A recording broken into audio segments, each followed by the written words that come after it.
అందరికీ నమస్కారం. రాష్ట్రం విడిపోయిన తర్వాత 2014లో ఒక ఎమోషనల్గా చాలా మంది హైదరాబాద్ నుంచి తిరిగి అమరావతికి వెళ్ళిపోయారు. మన అమరావతి, మన ఆంధ్రప్రదేశ్ మళ్ళీ హైదరాబాద్ మనది కాకుండా పోతున్నప్పుడు ఇంకొక కొత్త రాజధానిని మనం డెవలప్ చేసుకోవాలని ఒక ఎమోషనల్గా చాలా మంది వెళ్ళిపోయారు. ఇంక్లూడింగ్ నేను, చంద్ర శ్రీనివాస్ గారు, ఇలా చాలా మంది అక్కడ కొత్త భవిష్యత్తును ఎత్తుక్కోవాలని వెళ్ళారు. చంద్రబాబు నాయుడు గారు కూడా అలాగే 2014 నుంచి 2019 వరకు ఒక రకంగా రాష్ట్రాన్ని అభివృద్ధి చేయడానికి పాటుపడ్డారు. కానీ 2019లో జగన్మోహన్ రెడ్డి రావడంతో మొత్తం ఇలా వెళుతున్న రాష్ట్రం ఇట్లా తిరోగమన దిశకు వెళ్ళిపోయింది. ఆల్మోస్ట్ మైనస్లోకి వెళ్ళిపోయింది స్టేట్. ఏం చేయాలి? ఈ అరాచకతత్వం బటన్ నొక్కుడు కార్యక్రమంతో మొత్తం సర్వనాశనం అవుతుంది అనుకున్నప్పుడు ప్రజలు చాలా తెలివిగా 2024లో కూటమి ప్రభుత్వాన్ని తెచ్చుకున్నారు. ఇవాళ ఇలా పడుతున్న గ్రాఫ్ కాస్త ఇలా లేస్తుంది. సో దేశంలోనే ద బెస్ట్ పెట్టుబడులను అట్రాక్ట్ చేసే ఒక రాష్ట్రంగా ఆంధ్రప్రదేశ్ నిలిచింది. ఇది మనం చెబుతున్న మాట కాదు, ఫోర్బ్స్ చెప్తున్న మాట. ఇదే అంశం మీద మనం మాట్లాడదాం. మనతో పాటుగా ప్రముఖ రాజకీయ విశ్లేషకుడు చంద్ర శ్రీనివాస్ గారు ఉన్నారు. సార్ నమస్తే అండి. నమస్కారం కిరణ్ గారు. సార్, అంటే అనతి కాలంలో కేవలం సంవత్సరంన్నరలోనే రాష్ట్ర స్థితిగతులను, రాష్ట్ర స్టేట్ ఫేట్ ని మార్చేసినట్టుగా కనపడుతుందిగా. డెఫినెట్ గా ఇది ఎవరు ఎక్స్పెక్ట్ చేయలేదు. టైం పట్టిద్దేమో, 3-4 సంవత్సరాలు పట్టిద్దాం అనుకున్నారు. దాని నుంచి మీరు అన్నట్టు 2 సంవత్సరాలు పూర్తి కాకముందే అట్టడుగునున్న ఆంధ్రప్రదేశ్ 25.3% పెట్టుబడులు. అసలు సెకండ్ ప్లేస్ లో దరిదాపులు లేరు. సూపర్. సెకండ్ ప్లేస్ లో ఏదో చూసుకుంటే ఒకసారి చూసుకుంటే కిరణ్ గారు, అంటే గణాంకాలు మిస్ కాకూడదన్న ఉద్దేశంతో 25.3% పెట్టుబడులు ఆకర్షించే విధంగా ఆంధ్రప్రదేశ్ ఉంటే, నెక్స్ట్ ప్లేస్ లో ఒడిశా 13.1%, తర్వాత 10% పైకి పెంచేస్తుంది. తర్వాత మహారాష్ట్ర 12.8%, తెలంగాణ 9.5%. అంటే ఆంధ్రప్రదేశ్, ఒడిశా అండ్ మహారాష్ట్ర 3 కలిపితే 51%. అంటే ఒక భాగం ఈ 3 రాష్ట్రాలే. ఈ దేశంలో ఉన్న 29 రాష్ట్రాల్లో అంటే ఏపీ అంత ఫాస్ట్ గ్రోయింగ్ గా వెళ్తానికి కారణాలు ఒకసారి చూడాలి. సుస్థిరమైన ప్రభుత్వం. ఈ కూటమి కట్టడానికి ప్రధానమైన కారణం ఎవరు అనుకున్నా ఎవరు కాదనుకున్నా పవన్ కళ్యాణ్ గారు. సార్, ఇంకోటి ఇక్కడ అంటే మన కూటమి కట్టారో వచ్చేసింది, కానీ జగన్మోహన్ రెడ్డి గారు భయపెడుతూనే వస్తున్నారు. ఈ రాష్ట్రంలో మళ్ళీ నేను వచ్చేస్తా అంటున్నారు. సో అందుకు దానికి విరుగుడుగా చాలా మందికి అర్థం కాదు సార్, పవన్ కళ్యాణ్ గారు ఎందుకు 15 ఏళ్ళు అంటున్నారు, ఆయనకి ఏంటి, ఆయనకి అసలు ముఖ్యమంత్రి కావాలని లేదా, అసలు మేము ఈ జెండా మోయాల్సిన, అంటే వైసీపీ ఎద్దేవా చేస్తూ ఉంటుంది మీరు జెండా కూలీలు జెండా మోయాలని. కానీ ఆయన స్ట్రాటజీ వాళ్ళకి అర్థం కాల. ఆయన స్ట్రాటజీ ఇవాళ ఫలించింది. 15 ఏళ్ల పాటు ఇదే ప్రభుత్వం ఉంటుంది, ఇలాగే ఉంటాము, కలిసే ఉంటామని చెప్పడం ద్వారా పెట్టుబడిదారుల్లో నమ్మకాన్ని ప్రోధి చేశారు.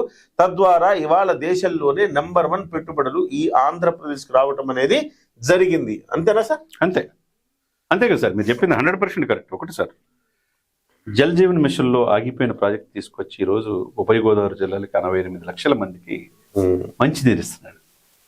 తెలుసు కదా, 1150 కోట్లు. అది 5 సంవత్సరాలు అక్కడ అప్పుడున్న ముఖ్యమంత్రి ఎందుకు చేయలేకపోయాడు, ఈయన ఎందుకు చేశాడు? ఆగిపోయిన పోలవరం ఎప్పుడు పూర్తవుతుందో తెలియని పరిస్థితి నుంచి అసలు పూర్తవుతుందా లేదని పరిస్థితి, అందులో జీవనాడి పోలవరం 2027 నాటికి డిఎస్సీలు వస్తున్నాయి, కానిస్టేబుల్స్ రిక్రూట్మెంట్ అవుతుంది, రోడ్లు సస్యశ్యామలంగా ఉన్నాయి, పెట్టుబడులు పెడతానికి ముందుకు వస్తున్నారు.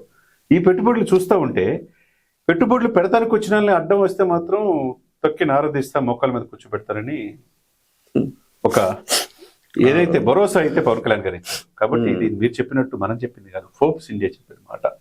బరోడా బ్యాంక్ ఆఫ్ ఇండియా చెప్పిన ప్రకారం 9.5% తెలంగాణ ఉంటే, దేశవ్యాప్తంగా ఈ 9 నెలల్లో 26,60,000 కోట్లు పెట్టుబడులు వచ్చినాయి. అంటే దాన్ని ఏ విధంగా మనం చూడాలి?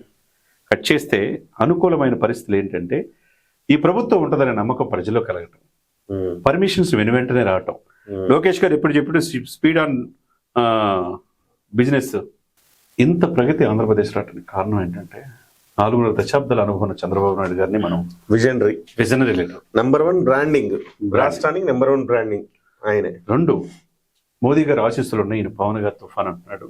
ఈయనకి ఎటువంటి స్వార్థం లేని రాష్ట్ర అభివృద్ధి కోసమే, ఈ దేశ అభివృద్ధి కోసమే, హిందూ సనాతన సాంప్రదాయ కోసమే పోరాడుతున్నారు అనే పవన్ యొక్క భరోసా. 3 తండ్రికి తగ్గ తనయుడుగా లోకేష్ ఎమర్జీ అయిన తీరు, ఇతర దేశాలు వెళ్ళి విద్యాశాఖ, ఐటీ శాఖ కాకుండా పెట్టుబడులు ఆకర్షించడానికి తన వంతు ప్రయత్నం చేయటం. అంటే ఈ 3 త్రిమూర్తుల కలయిక ఈరోజు ఏపీ పెట్టుబడుల ఆకర్షణ నెంబర్ 1 గా రావటం అంటే మామూలు విషయం కాదు కదా. ఈ 2 years లోనే ఎంత ఉందంటే రాబోయే సంవత్సరం ఎలా ఉంటుందో దాన్ని బట్టి అర్థం చేసుకోవచ్చు.